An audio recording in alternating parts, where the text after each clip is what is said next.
Hello friends. जैसा आप thumbnail में देख रहे हैं कि आज का जो हमारा टॉपिक होने वाला है वो मैं आपको बताने वाला हूँ इंटरमीडिएट एग्जामिनेशन 2021 के बिहार बोर्ड के इंग्लिश के जो एग्ज़ामिनेशन का जो हमारा सिलेबस है वो मैं आपको बताऊंगा। ये वीडियो क्लास 12th वाले के लिए है और ध्यान दे करके इस वीडियो को देखेंगे, क्योंकि आज के इस वीडियो में हम आपको सिलेबस के बारे में बताने जा रहे हैं। ये फर्स्ट वीडियो है, पहला वीडियो है, और इसके बाद से लगातार आपको 12th इंग्लिश से रिलेटेड जो सिलेबस है उसके स्टेप बाय स्टेप वीडियो आप लोगों को जानकारी मिलती रहेगी, आप लोगों को मैं बताता रहूँगा। तो चलिए देखते हैं। और उससे पहले मैं आपको बता दूं कि रोज़ आप लोगों को वीडियो अपडेट होगा, और इसलिए लाइक और सब्सक्राइब कर दें हमारे चैनल को, ताकि आप लोगों तक ये वीडियो रोज़ पहुंच सके। सिलेबस को शुरू करते हैं, जानते हैं आज सिलेबस के बारे में। आज हम लोग का पहला क्लास है और पहले क्लास में हम जानेंगे कि सिलेबस हमारा क्या है। आज हम लोग ये देखेंगे कि ये जो 12th का एग्जामिनेशन होने वाला है 2021 में बिहार बोर्ड का, तो उसमें हमारे एग्जामिनेशन में क्या आएगा और उसके लिए हमें किस किस टॉपिक्स को पढ़ना है। आज हम ये देखेंगे कि क्या पढ़ना है, और फिर से नेक्स्ट वीडियो से हम देखेंगे कि कैसे पढ़ना है। तो सबसे पहले ध्यान केंद्रित करेंगे हम लोग सिलेबस पे और देखेंगे कि हमें आज से क्या क्या पढ़ना है, इस बात पे हम लोग चर्चा करेंगे। जैसा कि आप टॉपिक में देख रहे हैं, सबसे पहले मैंने लिखा है कि इंटरमीडिएट एग्जामिनेशन 2021, और उसके नीचे लिखा हुआ है सिलेबस, और उसके नीचे लिखा हुआ है इंग्लिश 100 मार्क्स। इंग्लिश 100 मार्क्स की अगर हम बात करें तो जैसा आप लोगों को पता ही होगा कि बिहार बोर्ड के नए जो एग्जामिनेशन रूल हैं उनके अनुसार से अब 50% ऑब्जेक्टिव और 50% सब्जेक्टिव है। तो उस हिसाब से हमारा इंग्लिश भी जो है वह दो भागों में बढ़ चुका है। ग्रुप ए के अंतर्गत जो आता है वह ऑब्जेक्टिव 50 मार्क्स आता है, और ग्रुप बी के अंतर्गत जो आता है वो सब्जेक्टिव 50 मार्क्स आता है। सबसे पहले हम ऑब्जेक्टिव के बारे में चर्चा करेंगे कि आखिर ऑब्जेक्टिव जो टॉपिक है उसके अंतर्गत हमें क्या क्या पढ़ना है। नहीं, तो देखेंगे हम सबसे पहले यहाँ पे ऑब्जेक्टिव के बारे में कुछ बातें हमें जाननी पड़ेगी कि ऑब्जेक्टिव अगर हमारा अच्छा है तो निश्चित रूप से हम एग्जाम में बहुत अच्छा कर सकते हैं, क्योंकि ये 50 में 50 आपको पूरी तरह से मार्क्स देता है। इस बार से यानी कहने का अर्थ है कि जो अभी पीछे जो एग्ज़ाम हुआ है उसमें ऑब्जेक्टिव की संख्या भी बढ़ाई गई है। अब 50 के बदले में 60 ऑब्जेक्टिव पूछता है, लेकिन जवाब हमें सिर्फ 50 का देना होता है। सबसे पहले हम बात करेंगे ऑब्जेक्टिव के सिलेबस के बारे में कि ये कहाँ से सिलेबस आता है, क्या सिलेबस है इसका, इसके बारे में हम चर्चा करेंगे। तो आप देख सकते हैं, सबसे पहले मैं आपको बता दूं कि ये जो वॉइस है उसके अंतर्गत जो है हमारा ऑब्जेक्टिव में वॉइस जो है वह 2 नंबर का पूछता है। ऑब्जेक्टिव भी जो है वह दो ग्रुप में बटा हुआ है, एक ग्रामर है और एक लिटरेचर है। और ग्रामर के अंतर्गत सबसे पहला जो हमारा टॉपिक है वह जो है वह वॉइस है, और वॉइस के अंतर्गत जो है 2 नंबर का क्वेश्चन हमारे ऑब्जेक्टिव में आता है। वॉइस के बाद हम बात करें तो नरेशन जो है वह हमारे एग्जामिनेशन में 2 नंबर का पूछता है। नरेशन के बाद की हम बात करें तो मॉडल एक्चुअली हमारे एग्जामिनेशन में 3 नंबर का पूछता है। प्रीपोजिशन हमारे एग्जामिनेशन में 3 नंबर का पूछता है।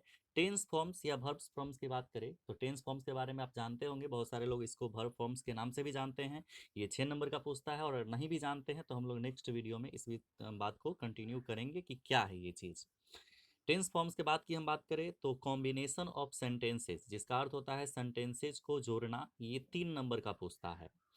आर्टिकल 1 से 2 नंबर का पूछता है। आर्टिकल जैसा आप जानते हैं ए एंड द, नहीं, तो आर्टिकल 1 से 2 नंबर का पूछेगा। करेक्ट स्पेल्ट भी 1 से 2 नंबर का पूछता है। यानी अगर कहा जाए तो आर्टिकल से अगर 2 नंबर का पूछेगा तो करेक्ट स्पेल्ट से 1 नंबर का पूछेगा, और अगर करेक्ट स्पेल्ट 2 नंबर का पूछता है तो आर्टिकल 1 नंबर का पूछेगा। दोनों मिला करके 3 नंबर का पूछता है ये।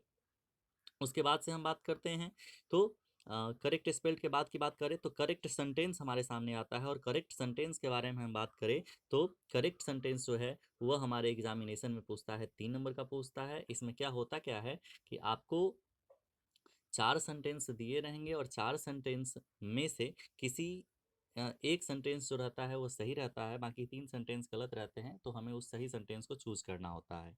फिर उसके बाद हम बात करें तो सिंटेक्स हमारे एग्जामिनेशन में आएगा 3 नंबर का। इंटरचेंज हमारे एग्जामिनेशन में आएगा 3 नंबर का। और one word for many words जो है हमारे एग्जामिनेशन में आएगा 1 नंबर का। यानी कुल मिलाकर के ये ग्रामेटिकल के अंतर्गत हमें voice, narration, modal auxiliary, preposition, tense या वर्ब्स फॉर्म पढ़ना है, combination, article, correct spelt, correct sentence, syntax, interchange, one word for many words हमें पढ़ना है। इसके अलावा भी ग्रामर से रिलेटेड हमें कुछ और टॉपिक्स को भी पढ़ना पड़ेगा, हालांकि वहाँ से क्वेश्चन आने की संभावना बहुत कम होती है। जैसे आप नीचे देख रहे होंगे रिमूव ट्रू और डिग्री, तो यहाँ से क्वेश्चन आने की संभावना बहुत कम रहती है, लेकिन फिर भी हमें इसको पढ़ना है और मैं आपको ये टॉपिक निश्चित रूप से पढ़ाऊंगा, इसलिए बिल्कुल भी आप लोग परेशान ना हो, टेंशन ना लें। अब उसके बाद से हम आगे बढ़ते हैं। ग्रामर से तो हमारा 30 नंबर का ऑब्जेक्टिव पूरा हो गया। अब बात करते हैं 20 नंबर के बचे हुए ऑब्जेक्टिव की। तो ये 20 नंबर का जो नेक्स्ट ऑब्जेक्टिव आता है वह आता है आपके लिटरेचर से। लिटरेचर में हमें क्या करना होता है, दो तरह का बुक पढ़ना है। पहला जो हमें पढ़ना है वो रेनबो पार्ट 2 हमें पढ़ना है बुक में, और दूसरा जो बुक हमें आता है पढ़ना है उसका नाम है the story of English. Rainbow part 2 की अगर हम बात करें तो वह बुक जो है दो भागों में बटा रहता है। फर्स्ट भाग में पोएम रहता है, सेकंड भाग में प्रोज रहता है। तो पोएम जो होता है उसको हम पोएट्री के नाम से जानते हैं, और जो स्टोरी या एसेज होते हैं उसको हम लोग प्रोज के नाम से जानते हैं। तो प्रोज से 8 नंबर का ऑब्जेक्टिव आता है, और पोएट्री से भी 8 नंबर का ऑब्जेक्टिव आता है। तो 8 और 8 हुआ 16, बाकी बचा 4 नंबर। तो ये जो 4 नंबर का ऑब्जेक्टिव है लिटरेचर के अंतर्गत, वह द स्टोरी ऑफ इंग्लिश से आता है 4 नंबर का ऑब्जेक्टिव। और इस तरह से ग्रामर से 30 नंबर का ऑब्जेक्टिव और लिटरेचर से 20 नंबर का ऑब्जेक्टिव, कुल मिलाकर के दोनों 50 नंबर का ऑब्जेक्टिव हम लोगों को यहाँ से पढ़ना पड़ता है, हमें जानना पड़ता है इसके बारे में। अब मैं आपको बता दूं सब्जेक्टिव के बारे में। तो जैसा आप देख सकते हैं सब्जेक्टिव के बारे में मैं आपको बताऊंगा।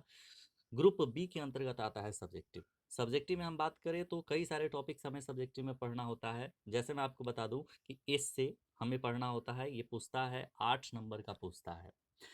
इससे में खासियत ये भी होती है कि ये कुल मिलाकर के ऑप्शन हमारे एग्जामिनेशन में 5 रहता है, जिसमें से कोई एक ऑप्शन को हमें सेलेक्ट करके उसका आंसर हमें करना रहता है। ये इससे हमें 8 नंबर की हेल्प करता है, और बहुत ही इजी ये टॉपिक है। जब आप पढ़ेंगे तो लगेगा कि 8 नंबर बहुत आसानी से हमको मिल जाएगा। उसके बाद आगे की हम बात करें तो अगला जो हमारा टॉपिक है उसका नाम है प्रेसेस या कम्प्रिहेंशन। प्रेसेस की मैं बात करूँ तो इसको हम हिंदी में कहते हैं संक्षेपण कहते हैं, और कम्प्रिहेंशन की मैं बात करूँ तो इसको हिंदी में आप गद्यांश के नाम से जानते हैं। ये दोनों पूछता है, लेकिन दोनों में से कोई एक ही बनाना रहता है, और ये 4 नंबर का पूछता है।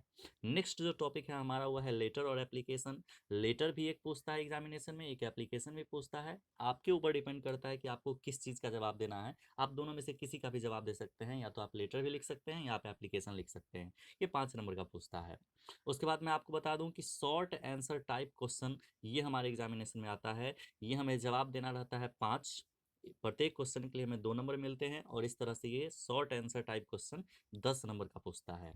इसमें एक चीज़ जान लीजिए कि इसमें 10 नंबर का जो सवाल रहता है इसमें टोटल 10 क्वेश्चन होते हैं, जिसमें से प्रोज से 4 क्वेश्चन आता है, पोइट्री से 4 क्वेश्चन आता है, और द स्टोरी ऑफ इंग्लिश से 2 क्वेश्चन आता है।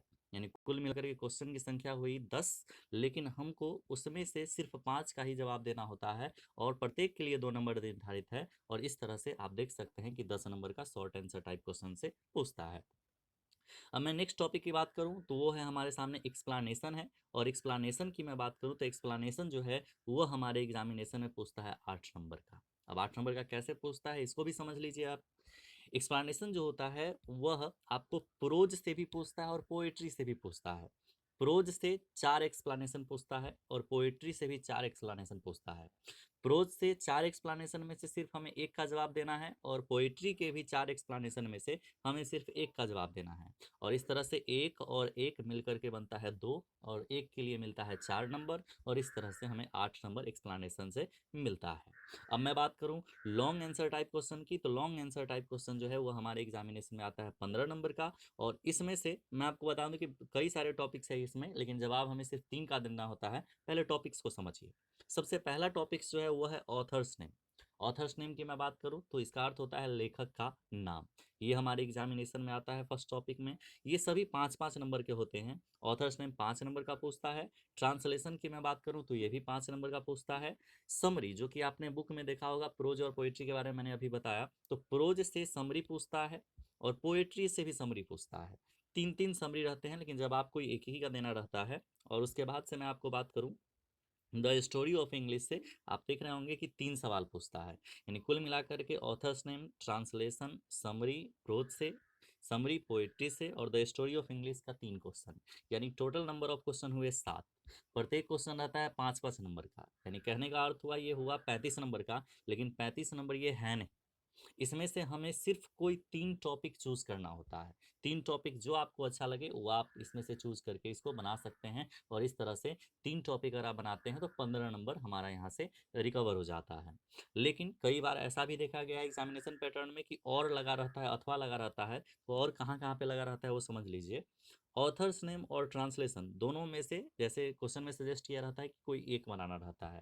फिर समरी जो होता है प्रोज का और पोएट्री का, दोनों में से कोई एक बनाना रहता है। और द स्टोरी ऑफ इंग्लिश का 3 जो सवाल होता है उसमें से भी दोनों में से, तीनों में से कोई एक बनाना रहता है।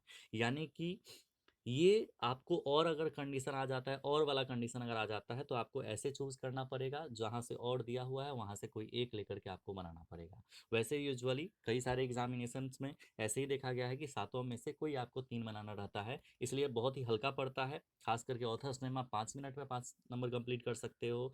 जैसे मैं आपको बता दूं, द स्टोरी ऑफ इंग्लिश का क्वेश्चन आपका फिक्स रहता है, तो निश्चित रूप से ये चीज़ आप रिकवर कर सकते हो। बहुत ही हल्का पड़ता है 15 नंबर का, और इस तरीके से ये 50 नंबर ऑब्जेक्टिव से और 50 नंबर सब्जेक्टिव से कुल मिला करके ये 100 नंबर जो है हमारे इंग्लिश के सिलेबस में इंक्लूड हुआ है। तो आज इस फर्स्ट क्लास में आपने देखा कि हमारे जो एग्जामिनेशन जो हमारा है, जो 12th का जो हमारा एग्जामिनेशन होगा उसमें कहाँ से और क्या क्या टॉपिक्स है और किस किस जगह से हमें कितने नंबर का पूछेगा, ये फर्स्ट क्लास में आपने देखा। अब नेक्स्ट क्लास में हम लोग देखेंगे कि इसको पढ़ना हमें कैसे है। मैं बारी बारी से प्रत्येक टॉपिक का आपको वीडियो शेयर करूंगा, प्रत्येक टॉपिक को बहुत ही डिटेल में पढ़ाऊंगा। इसलिए निश्चिंत हो जाइए और बिल्कुल पूरी तरह से अपने तैयारी में लग जाइए, क्योंकि लॉकडाउन की स्थिति है और आप देख रहे हैं कि अगर हम ऑनलाइन तैयारी न करें तो हमारा तैयारी बढ़िया हो नहीं सकता है। और इसलिए बहुत ज़रूरी है कि आप अपनी तैयारी पे ध्यान दें। मैं रोज़ आपके लिए जो रिलेटेड टॉपिक है उस टॉपिक से वीडियो बनाऊंगा और आपके पास पहुंचाऊंगा। इसलिए एक ज़रूरी काम आपको करना है, इसको लाइक और सब्सक्राइब कर लीजिए वीडियो को, और चैनल को सब्सक्राइब कर लीजिए, ताकि मैं आपको पहुंचाता रहूं वीडियो, और मेरा भी कहने का अर्थ है हौसला बढ़ते रहे, ऐसा मैं चाहता हूँ। ठीक है, आज के लिए इतना ही। बाय।